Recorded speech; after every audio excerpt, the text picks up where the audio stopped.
I'm a cultured fellow. Why, yes indeed I am. I only buy wine that costs more than $5 a cask. I enjoy fine art, as long as it includes big bazongas. And I enjoy reading long, wordy books. Or at least I pretend to. So when it comes to video games, I sometimes like to play stuff that might be more interesting for its historical context than for any inherent value it possesses. And when it comes to the history of first-person shooters, the early to mid-2000s were a particularly interesting time. The era of Doom and the plethora of Doom clones that came in its wake was long over, although if you've watched many of my videos you'll know that I don't think that era ever truly ended. Half-Life was a relatively old game by this point, but its influence was still strong. Some games tried to emulate its style, some tried to forge their own path, and many interesting examples of the genre sprang up, with various degrees of success. Daikatana promised much and delivered little. Deus Ex was an incredible game that almost transcended the FPS genre. Halo redefined what was possible for a console FPS. But for my money, it wasn't until 2004 that the genre was redefined as profoundly as it had been when Half-Life was released 6 years earlier. That, of course, was the year Half-Life 2 was introduced to the world, and I don't think I've ever been as excited to play a game as I was about Half-Life 2. The little snippets of gameplay I saw looked impossibly cool, with its amazing graphics and incredible use of physics in the environment. I honestly couldn't wait to play it. But before I did, there were some other very important games that came out in 2004. Doom 3, for instance. I wanted to love that game so much, and it was technically impressive, but it just wasn't what I personally wanted from a Doom game, with its focus on atmosphere over action. And then there was Unreal Tournament 2004, which I put an ungodly amount of hours into. However, it was another FPS that unexpectedly became my favourite game of 2004, even above Half-Life 2, and which I considered to be perhaps the most important FPS of that era, and that game was... not Painkiller, oh god no. No, it was Far Cry. Man, I love that game, and one day maybe I'll do a video on it. Today though, I am indeed looking at Painkiller, which came out just a couple of weeks after Far Cry. In contrast to games like Half-Life 2, Doom 3 and Far Cry, which were forward-looking and really broke new ground in the FPS genre, Painkiller was something of a throwback. With its dark gothic graphical style and satanic elements, it was in some ways a more faithful Doom game than Doom 3. It certainly seemed to be trying to emulate Doom's elegant simplicity, with its hordes of demons and other monstrous enemies, and its varied range of unsophisticated but effective weaponry. I was certainly intrigued when it first came out, and once I'd had my fill of Far Cry, I picked up a copy and played through it. I remember enjoying it, but apart from that, it didn't really stick in my memory too much, certainly not compared to the other FPSs I played around that time. Now, a decade and a half later, it's time to give it another go.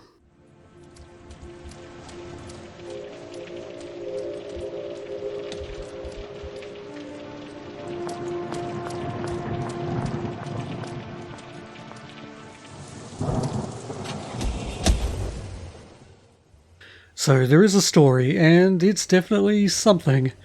For my money, it's not particularly successful, but I do get the impression at least one person on the dev team took it rather seriously. Maybe a little too seriously. It's all very earnest, very heavy-handed. The writer wants you to take it seriously too, and that's tough to do. Maybe with a little more flair and a touch of humour, it could have worked better.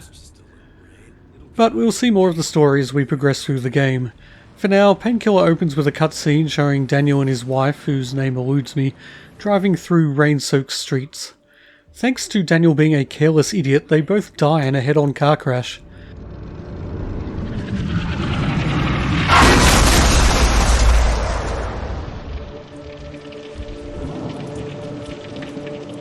Cut to some unknowable time later, and Daniel is stuck in purgatory while his wife is flouncing around heaven, presumably having a good time doing all that heavenly stuff. Singing, talking to God, watering pot plants. The angel Samael gives Daniel a chance to get out of limbo and see his wife again. All he has to do is kill the 4 generals of Lucifer's army. And that's really all you need to know about the setup for the game. It's definitely all I personally wanted to know. I could happily have played through the rest of the game without hearing another word from Samael or Daniel and his wife, except maybe in a text screen at the end saying, Daniel made it to heaven and spent eternity with his wife and God and all the angels and seraphim and cherubim and whatever. The end. Unfortunately, the game isn't going to let it go at that, so yes, there will be more plot forthcoming. For now though, it's time to actually get into the game, and it starts off pretty well.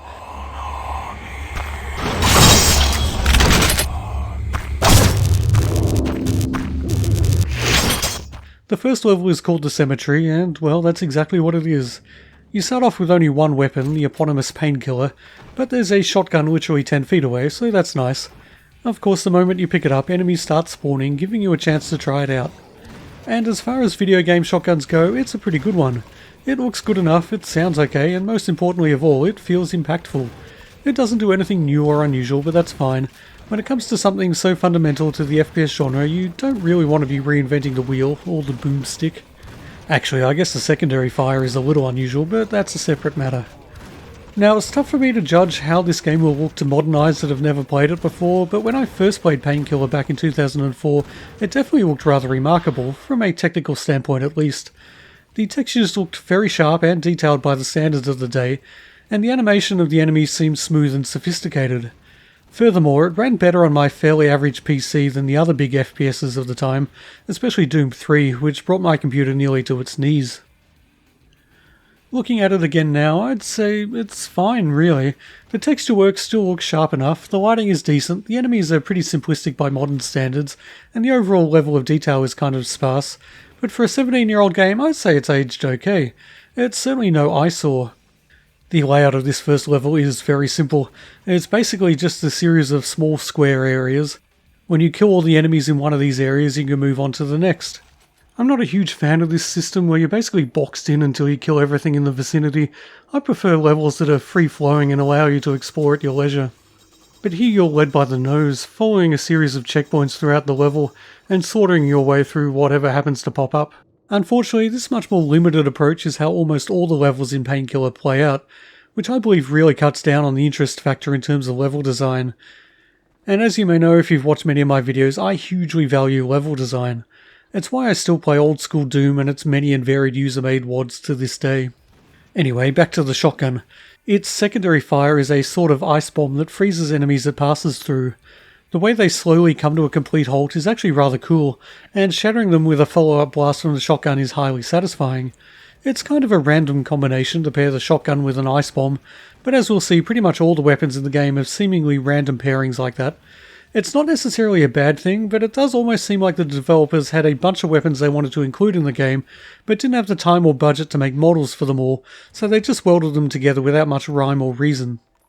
But like I say, it's no big deal, and actually in the case of the shotgun, you could at least argue that the way you can freeze an enemy and then blow them apart is a good enough reason to have them paired together. The first level ends with a sort of mini-boss fight in a church, with a bunch of small enemies surrounding one big guy, so you circle strafe around, blasting away, and this is maybe the epitome of Painkiller. This is the essence of the game right here. It's just pure run-and-gun action. Everything else is just variations on this theme, and the variations aren't very, varied. When you finish the first level, you're introduced to one of Painkiller's few unique selling points, the card system. Each level comes with a particular challenge, and if you manage to complete it, you unlock a certain card. You can use the gold coins you find scattered about to place these cards and gain their effects. Some of them give you permanent boosts, but most of them need to be activated during gameplay, using the souls you acquire from downed foes. In theory, this could have been a fun and compelling gameplay element, and might have given the game a fair bit of replay value, as you repeated levels in an attempt to complete their individual challenges. And presumably some people did indeed find value in doing so. For me though, the whole card system barely seemed worth engaging with. You get the first card, which gives you 50% damage reduction for a limited time, simply by completing the first level, but to unlock most of the other cards requires you to complete challenges that are mildly irritating at best, and downright frustrating at worst, so I never really bothered.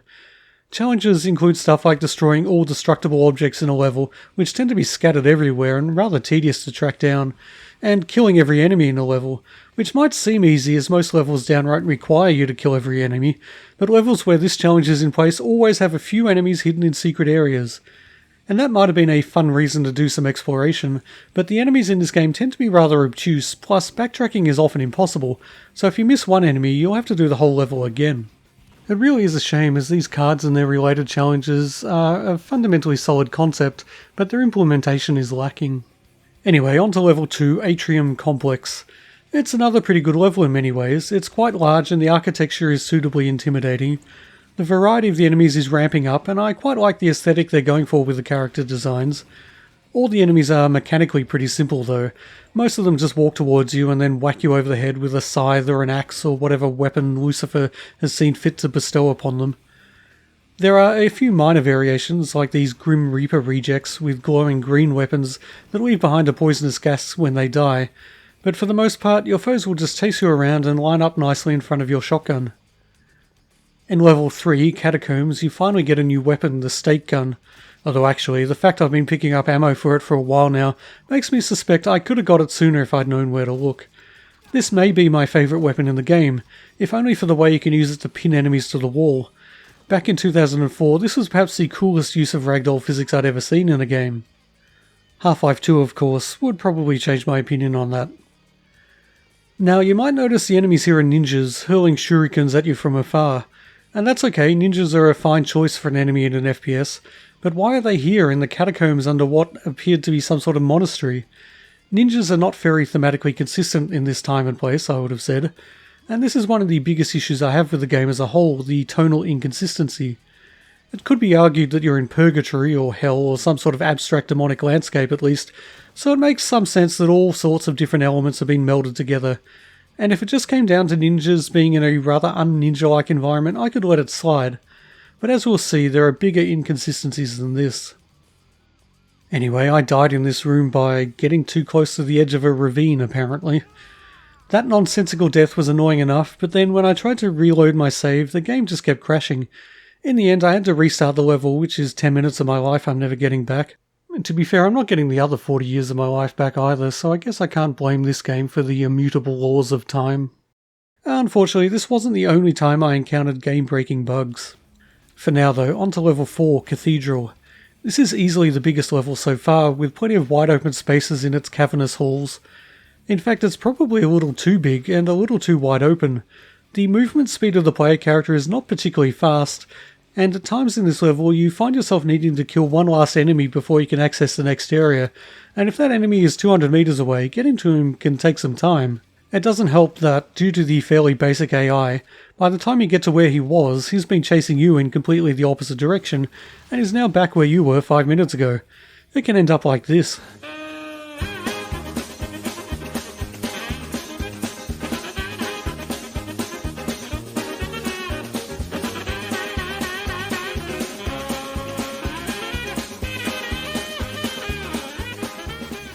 There's a pretty nifty mini-boss here who brings boulders down on your head by shaking the pillars that support the massive cathedral ceiling, but on the whole this level is a little bland.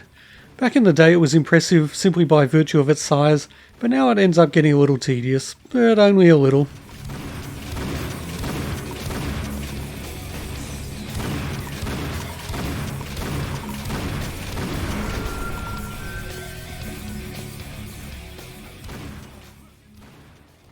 Level 5 sees you taking on the game's first proper boss.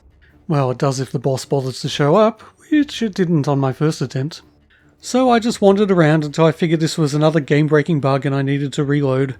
Second time around, he deigned to make an appearance. And he is a big boy, a chunky lad. The size of the bosses in Painkiller was maybe its biggest selling point, in terms of the promotional material at least. I'd never seen anything like it, and a boss this impossibly gigantic was genuinely exciting. Gameplay-wise, it's not quite so exciting. It lumbers around, you shoot at it and try to avoid its attacks, which is kinda tough because it has one hell of an arm span. As the battle goes on, it gains more attacks, such as the ability to summon a hurricane or raise spikes from the ground or hurl fireballs, but if you just keep plugging away, it'll be reduced to 0 health before long. And when that happens, you go into beast mode. The screen goes weird and you now have some sort of ill-defined super attack that basically blows the boss into oblivion. You can actually access this beast mode in regular gameplay if you pick up 66 souls, but given how irritating it can be to do that, I rarely got that many. Anyway, the boss dies and that's the end of the first of Painkiller's 5 chapters, so that means it's time for another cutscene.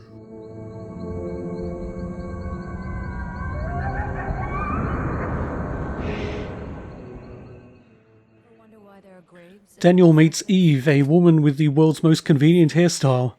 Well, it's convenient if you want to avoid an R rating anyway. There's an attempt at world building here. Eve fills you in on the movements of Lucifer's army and talks a bit about how this whole heaven versus hell war is being fought, but it's all pretty shallow stuff and ultimately rather meaningless. The thing is, there is almost no relation between the story told in the cutscenes and the actual game. The cutscenes talk about military strategies and where Lucifer's troops are and what they're doing, but the game itself is just a sequence of random environments with random enemies, with the exception of the bosses of each chapter, the 4 generals of Lucifer's army. And the environments really do start to get pretty random. The first chapter, at least, was thematically consistent with its gothic cemetery and monastery leading into a vast cathedral, but now all coherence starts to go out the window. I'm not going to talk about every level going forward, they don't really stand up to too much scrutiny, but I will at least highlight some of the more random and nonsensical elements. The first level of Chapter 2, for instance, is an ornate Italian opera house for no apparent reason, and it's filled with dual-wielding, fire-breathing samurai. The next level is some sort of lunatic asylum, and while it may actually be one of the most memorable levels in the game, there's absolutely no sense given of why we're here. It is a decent level though, it's genuinely creepy and the inmates are amongst the best designed of the enemies. Plus it actually makes sense for them to be here, unlike the subterranean ninjas or samurai opera fans from the earlier levels.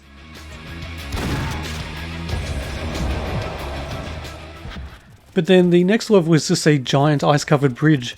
It's not a terrible level, and its distinctive central theme sets it apart from the others at least. But why exactly are we here? And why is there a bridge in purgatory? Or are we back in the mortal plane now? That would explain the more mundane settings, but it's never really made clear. Level 4 of this chapter is maybe my favourite in the entire game, in terms of the visual style at least, but it's no less random than the ones that have preceded it. We're now in a medieval village it seems, and if we are back in the mortal plane, it seems we're also travelling through time. The boss of Chapter 2 isn't difficult, but I sure as hell made it tough on myself. It took me ages to realise that what you're supposed to do is shoot the bubbles when they're near the boss, which will eventually cause him to become vulnerable to your weapon fire. For a long time I thought the only way to damage him was by blowing up the bubbles, so I died a lot and then cursed my own stupidity when I figured it out. And then there's more plot. Another new character is introduced, Asmodeus, a demon who has defected from Lucifer's army and become Daniel's ally, and surely won't double-cross you at any point. There's a half-assed attempt at sneaking in some backstory, but it's all just so unsubstantial that it adds 0 to the game. Hey, thanks, Daniel. Look, it's okay. And now we're in a train station. Why such a mundane location once again? This is a game where heaven and hell are waging a war on each other. Any number of outlandish, fantastical locations could have made sense. But nope, here we are in a rather grand, but otherwise fairly standard train station. One that's in Europe somewhere if this departures board is anything to go by. Sure, it's inhabited by demons straight out of hell, but apart from that, this place is as exciting as your daily commute. Then there's a factory, which is roughly as boring as it sounds, and next up is an army base. This is another semi-memorable level, largely because of the incredibly creepy noises in the background.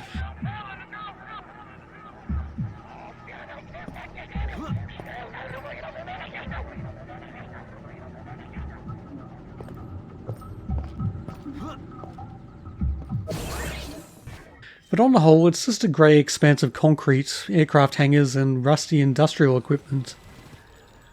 The boss of this chapter isn't significantly different to the first boss, although the way his hammer blows send you skyward means that falling damage is your biggest problem here, along with all the rubble that obscures pretty much everything. But apart from that, it's a rather simple fight. More meaningless plot. Well, mostly meaningless.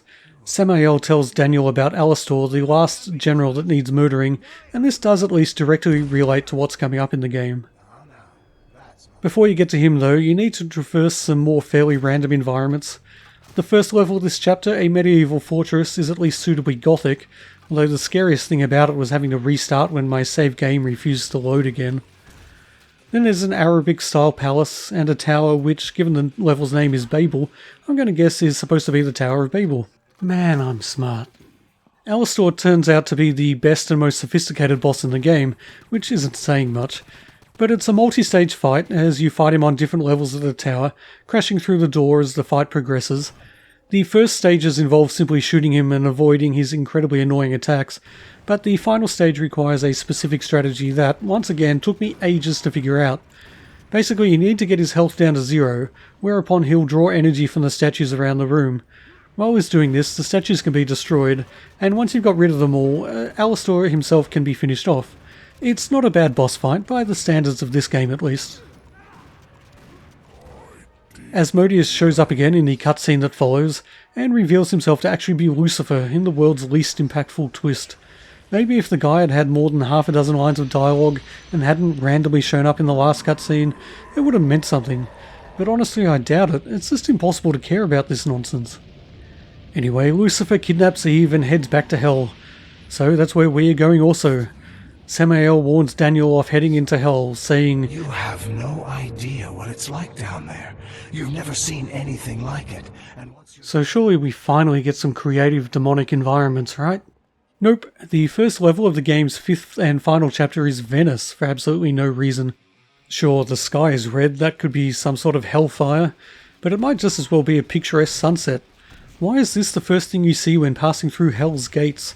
Did one of the game developers have a particularly disappointing Italian holiday once? Did they have a grudge against the city of Venice? Perhaps, but I'll tell you how it seems to me. Now this is all speculation of course, but I imagine that early in the development of Painkiller, well before the story or the central theme were locked in, the environmental artists and 3D modelers on the development team were just told to go and create as many assets as they could from a variety of standard video game themes. Then later on the level designers would see what they had and just build levels based on what they had access to. I do think this makes sense, as it's the sort of thing you still see today in amateur game design, where people with more ambition than talent buy a whole bunch of pre-made assets and try to cobble them together into a game. Not that I'm suggesting Painkiller is an amateur game. This is a studio that went on to make Bulletstorm and Outriders after all. It wasn't exactly a AAA game even by the standards of the day, but it was clearly put together by a competent team, even if their ideas could have been a bit more focused. Anyway, after 2 more levels, a dull but lengthy and challenging romp through a shipyard, and a trek through another monastery that's at least thematically appropriate, it's time to face the final boss. And as it happens, this final level is probably the most creative of them all, which again isn't saying much, but this one truly does have its own memorable identity, and it actually fits in with the overarching narrative. This is a dark, fractured landscape littered with the remnants of war and destruction. You walk from medieval battlements to the trenches of early 20th century warfare, and on to modern implements of mass destruction. A battleship sits upended, encased in ice, and mushroom clouds loom in the distance, but it's all motionless, seemingly frozen in time. It's surreal and effectively creepy, and if the rest of the game had featured anything approaching this level of creativity, it would have been a hell of a lot more memorable. The boss fight itself, though, is a little disappointing. You're constantly being pursued by spectral enemies, and when you collect 66 souls from them, you enter beast mode, and Lucifer stands revealed before you. That was simple enough, but I just could not figure out how to damage him. He has no health bar, so I thought that maybe I just needed to keep shooting in his general direction and he'd eventually keel over. But after a little while, you fall out of beast mode, and have to go back to collecting souls so you can fight him again. So I collected 66 more souls for a total of 132, and started wailing on him again. But he still didn't die.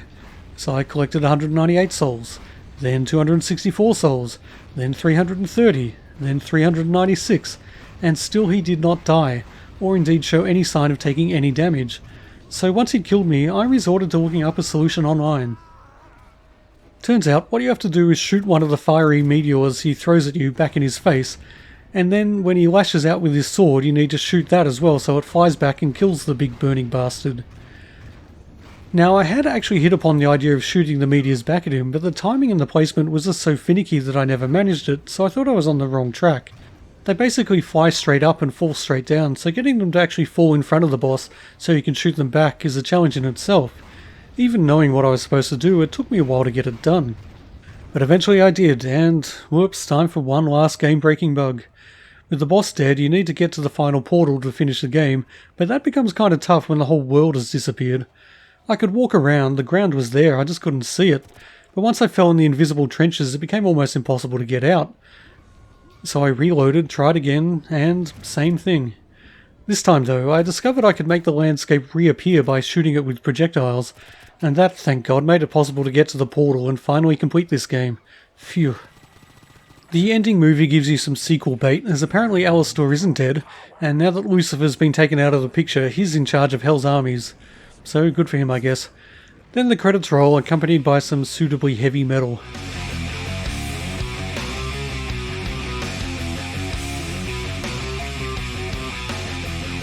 And that's Painkiller. Is it a good game? I would have to say no. The level design is too bland and uninteresting to be a truly good game in my opinion. But it's not a bad game either, it's got a lot going for it. So far I've spent a lot of time on the flaws as I see them, but there are plenty of positives too. The weapons, for instance, are pretty good on the whole, even if they do come in some weird combinations. It makes no real sense that the chain gun and the rocket launcher come together as one mighty implement of death, but it works well in both modes. The Electro Driver is more of a mixed bag, as I found it incredibly useful when firing shurikens, but its lightning attack seemed a tad underpowered, at least for how much energy ammo it used. Apparently it has a combo attack which allows you to fire lightning charged shurikens, but I never found that out. And I do still really like that stake gun. And then there's the eponymous Painkiller. It's an interesting weapon, although it's only situationally useful. The spinning blades work as a close range attack, that's simple enough, but the alternate fire sends off a secondary projectile that can stick to walls and be recalled at will. It damages enemies it passes through, but it also generates a fiery sort of laser beam between you and it, as long as you're looking in its general direction. Unfortunately, it doesn't seem to really do enough damage to be an effective tool of death and destruction, but it's good for when you run out of ammo, and its secondary attack can be spammed for some good damage at least. Basically, it's a good idea that could have used a little more oomph behind it. Ultimately, I think the game Painkiller should be compared to is not Doom 3 or Half-Life 2 or any of the other games that were released that year. For my money, it's most closely related to Serious Sam, even if Painkiller is a hell of a lot more serious.